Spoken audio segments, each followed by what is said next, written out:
I recently finished reading through all the Hunter x Hunter chapters that we have right now, and I've been loving reading through it. I've been making several videos about it as I've been going through it, but now that I've finished, as of right now, now that I'm caught up, I figured I would do a quick, spoiler-free, overall series, here's what I think of the series video.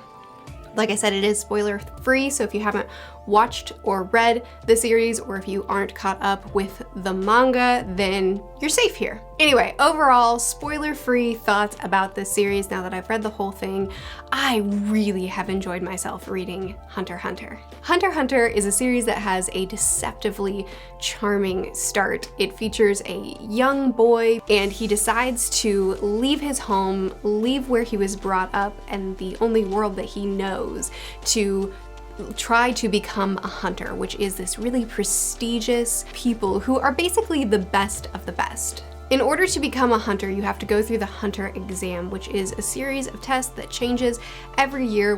Gon goes off to try to join the exam and to compete to be one of the very, very, very few that make it out of the exam as a hunter. This is the first arc. It has a charming protagonist, a very interesting landscape, a pretty standard sort of plot setup with a big emphasis on friends and on building relationships, looking out for each other, and learning a lot as you go along. With some tones of darkness, people die, it can be really brutal. There are definitely antagonistic characters that we meet that pose a real threat. And there's some moral ambiguity in there too. Characters that we meet, one character that we meet that's an assassin that has no issue killing people, yet he's on our side. But generally the tone is light, the tone is easy, the tone is we're all here to have a good time. And I joined this series as a break from the emotional highs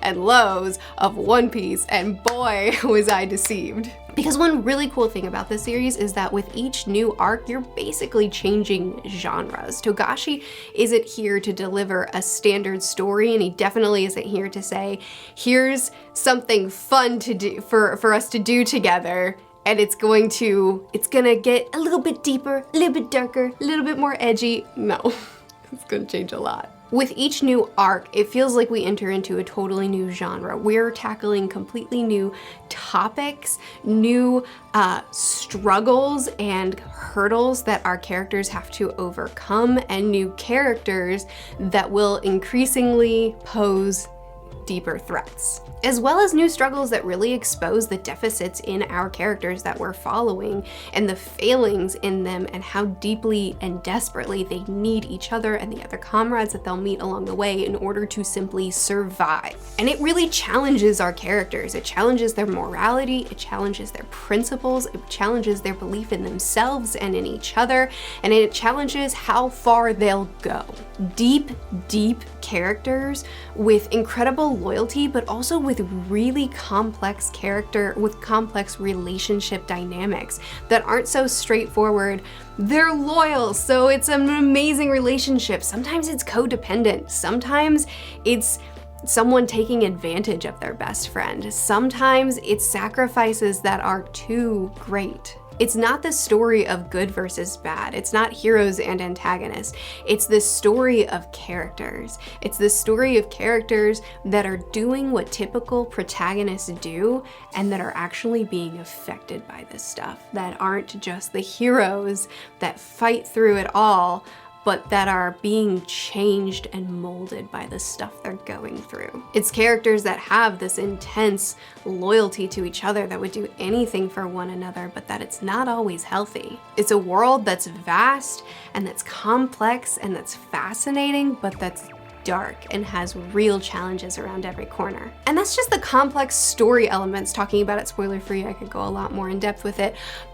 But if you just want the typical shonen stuff, can I tell you that stuff is so cool too? This is one of my favorite magic systems I've ever read. I have a series talking about I have a video talking about my favorite magic systems where I spoiler-free, briefly explain the basics of Nen. I'll link it in the cards and in the description. But this is such a vast, huge, complex magic system that was so much fun to learn and to continue to learn throughout the series. In the first arc, Nen is barely in existence, and I didn't even notice its existence at all until I started to learn about it and then was able to look back and say, oh, okay, it was there too. And then you start to learn about it and you get the very basics and it's like, okay, I can understand this. And then it gets bigger and bigger and bigger because it's so vast that you could keep learning about it forever. And it's so based on the individual that makes the battles, I cannot express to you how awesome the battles are in this series. Because Nen is so based off of the individual, the individual matchups between these characters never gets stale.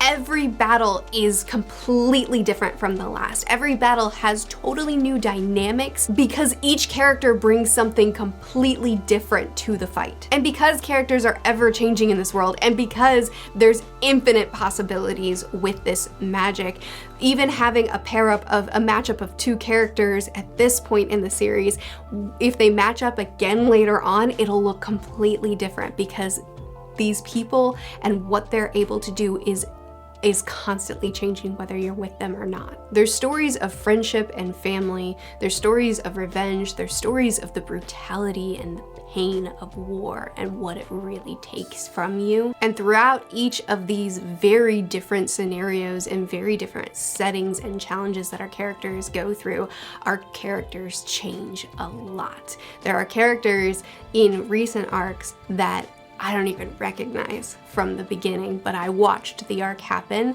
And one thing that I think Togashi does so well is his characters. This story really feels like the author just created characters and then let them lead him.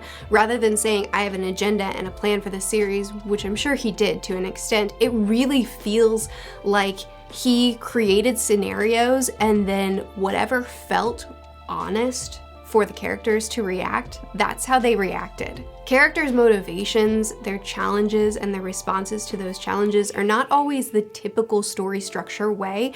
They're oftentimes just these guttural, emotional, flawed reactions, and it's them figuring out how to respond to the world as well as to each other. And that makes for a creation of a story that holds characters that I feel like have a depth to them that's hard to find in a lot of stories. I pretty much never know what direction they're going to go in because nothing really follows a typical story structure in this series, but every direction they go feels like, yeah, that feels honest for that character.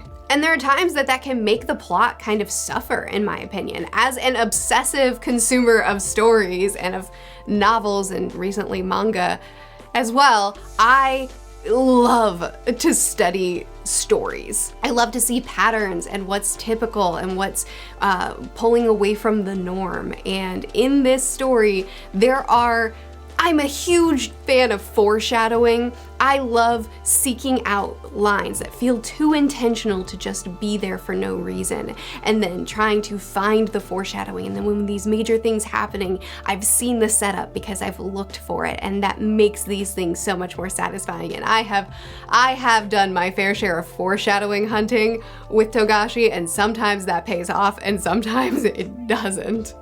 And that's the thing with this series is Togashi, sometimes he sets stuff up and then just drops it. And I'm not talking about subverts expectations, I'm talking about that thread is gone. He's not coming back to that. And for me as a reader, for my reading type, I struggle with that. And I can definitely see other people struggling with that, where certain plot elements are set up that just never get returned to, or at least they haven't yet, or certain arcs that there's this big, really cool setup, and then Togashi, it genuinely just feels like he was like, you know what? I'm not really interested in this anymore. I'm gonna end it and go do something else now. I'm talking to you, Heaven's Arena. Stuff that he sets up and builds up that you think, oh my goodness, we're gonna do this. And then he's just like, I feel bored. No, we're not. And I could definitely see for certain readers, I'm kind of one of those readers, I could definitely see that being a real big deficit to the series that would make them just not be able to enjoy it. especially more plot-focused readers, which I am a more character-focused reader, but readers that are very plot-focused, Togashi creates these intricate, well thought out, really, really brilliantly crafted plots. And when he delivers on them, holy cow, they're incredible. But there are times where he won't deliver. And I could definitely see that being something that would turn someone off to the series. Now, I did recently have a Hunter x Hunter live stream discussion on my Patreon, and one person that I was talking to actually said that's one of the things that they love about Hunter x Hunter, because it just makes it feel so much like real life and not like a story. Because things get set up and you have expectations for things to go a certain way, and then the characters change their minds. And they don't go that way, and the story doesn't go the way you think it will, in not a subverting expectations kind of way, just in a real life, it didn't happen kind of way. And that makes this story feel more real than most stories do for that exact reason. Now for me, it feels like clunky storytelling. To him, it felt like one of the biggest draws of the series to him. So all these things are subjective, but you know, I'm relaying my experience with the story. There are other flaws to the story that I could cite as well. Info dumps are a big factor in this story. Togashi has a lot of really awesome stuff that he wants to build up, and sometimes he'll just stop drawing and just write and just tell you what you need to know to make it through this arc. That's a pretty jarring storytelling style, and I would argue it's not ideal, it's not good. His storytelling style can sometimes lead to unsatisfying conclusions. He loves to end his arcs on anticlimaxes, which ends up having really, in my opinion, interesting way to end things.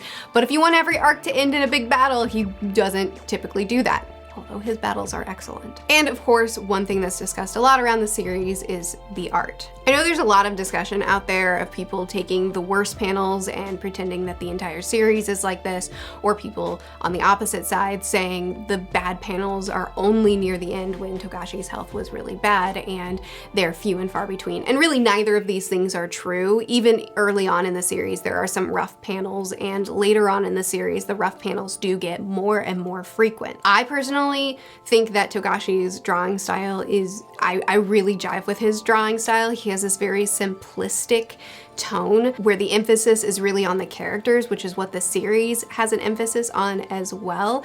And at times, whenever it needs to happen, he will draw out these beautiful scenes. His art style works for me, but it is rough at times, and if that's a big factor, if that's something that'll affect someone's enjoyment, it's a valid reason. I mean, it makes sense. It's a big part of the medium. So yeah, the series has its cons, it has its negatives, it has things that grate on me or that I can understand it grating on other people, but what you get out of this series is some unbelievably deep emotions. Some plot threads that deliver on a level that could match any other series I've read, and one arc in particular that is one of the things that I've read that has stuck with me and made me think more than most things I've read. That was very articulate. I'm not gonna retake it. The series has some of the most fun fights I have read, some of the most fascinating, complex, interesting, and exciting fights I have read. Stuff as intense as a battle arena and stuff as simple as a dodgeball match. I'm telling you, the dodgeball match in this series is one of my top 3 fights.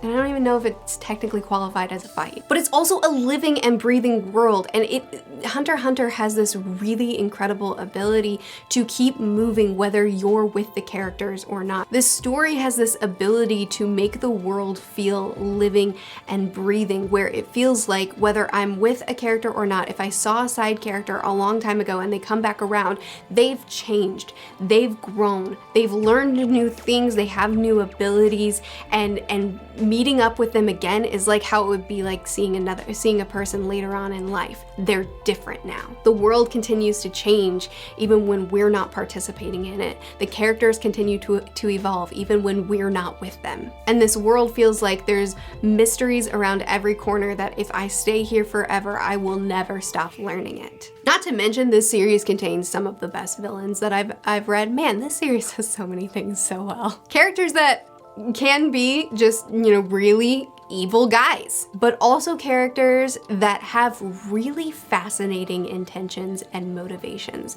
Characters that aren't just led by, I want to rule the world, but characters that have these really twisted, horrifying motivations, and the reason behind why they do what they do is it feels a little bit too real.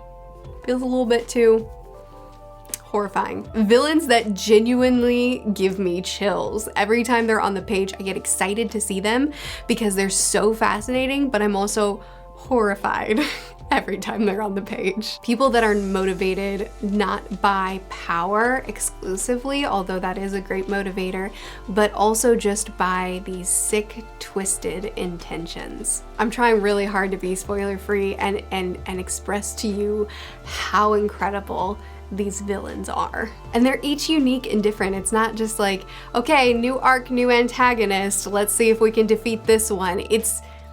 Man, it's different. Have I talked about it enough? Have I said this is a very just off the cuff, how do I feel about the series? I feel really good about it. Man, I have enjoyed reading through this story so much because what it brings is these incredible hype moments, these awesome battles that are so well done, these incredible antagonists that are truly terrifying, these really amazing friendship moments that I love to root for, but beneath all of that is these incredibly complex characters and motivations, these very flawed individuals that are truly responding to the world and situations around them and not just following a plot, not just being the hero, not just being the protagonist, but that really shift and change as the world molds them. These arcs where Togashi has something to say and he says it so well and he makes me think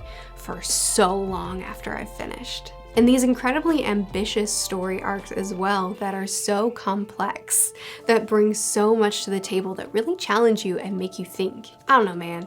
It has its flaws. It definitely has its flaws. But what it brings to the table, it brings so well. I have enjoyed reading through this series so much, and I'm really, really, really, really excited for the chapters that are to come. I hope you enjoyed this spoiler-free, kind of chaotic chat about how I felt about the series. If you're interested in more in-depth discussions arc by arc, I have a playlist that I'll link in the video as well as in the description where you can go in depth and really, really chat about it. And I'll of course be reading the new chapters as soon as they come out as well. If you're interested in what I'm reading next, I'm currently reading very slowly. I'm reading Fruits Basket, but my current obsession is Vinland Saga. Oh, I've been enjoying that series. So if you want to follow along with my journey with that, I will be making videos on that as well, so look out for those. But I also talk about it chapter by chapter on my Patreon, and other people are reading it too for the first time, so there's a lot of discussion in there. A lot of us who are experiencing the story for the first time. We're also doing watch parties for the anime, which has been a blast, where we're all watching the anime together and discussing that as well as the manga. That's all super fun if you're interested in any of that, or if you're not interested in all of that invasiveness, you can also check out my reading vlogs on my second channel, which is also linked in the description, where I give weekly updates on what I'm reading, and that includes weekly updates on Vinland Saga as I read through it. I hope you enjoyed this video, and I would love to continue chatting with you about it. If you have read the series and dropped it, feel free to tell me why, or if you've read the series or watched the series and loved it, please tell me why you love this series. Let me know what parts of it that just really, really get you, whether I've already mentioned it or not. I would love to continue the discussion in the comments. I love reading through comments on videos like this. I post videos every Monday, Wednesday, and Friday here, Tuesdays and Thursdays on the second channel, which is linked in the description. I'll see you again soon. Bye.